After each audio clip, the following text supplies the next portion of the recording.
Hello, my YouTube friends. This is Shay D back with another random horror flick that I checked out from the collection. This one here is called The Demolisher. Let's get into the synopsis of this one. Tormented by a crippling sense of responsibility for his disabled wife Samantha, an ex-police woman who was a victim of gang violence, cable repairman Bruce channels his feelings of injustice into a dark and violent path of vigilantism.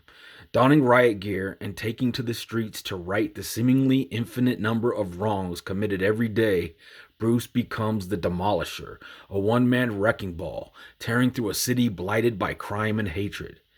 As his tenuous grasp on reality weakens with each foray into the urban decay that surrounds him, Bruce begins to find twisted refuge in his world of extreme violence, but his dangerously escalating anger may ultimately cost him his own life as well as the lives of the innocent he thought he was protecting.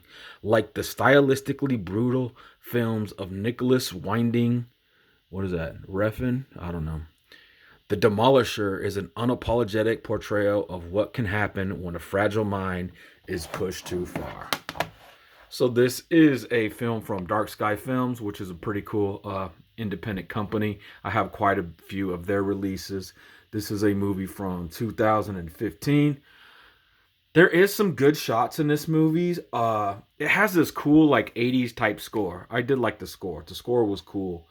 There is low to no dialogue. Like there's not a whole lot of talking in here. There is some talking, of course, but there's some longer moments and lulls where there's no dialogue at all, and sometimes you get that just the shots or the like 80s cool score. It's kind of a quiet, somber, bleak film, I would say. And you do have this cult slash gang that he's kind of going after, and as it says there, they got his wife. He's kind of taking care of his wife, so this is kind of like his revenge. He's going back out there as a vigilante, but his vigilantism turns into like paranoia. The guy kind of goes off on the deep end. He is dressed in like full riot gear here. Some of the characters in this movie had some questionable reactions, but I mean, you can never really put that out there like that because a person doesn't really know how one would react unless you're in that situation. But a couple of situations I thought some of the reactions were different, but still didn't take away from the movie overall. But this one here was just an average flick. There's not a whole rewatchability to this one, but I still enjoyed it, and I glad I have it in the collection. And this is kind of just like a journey into a man's darkness and how hurt people are the ones that go out and hurt people, and how paranoia will destroy you.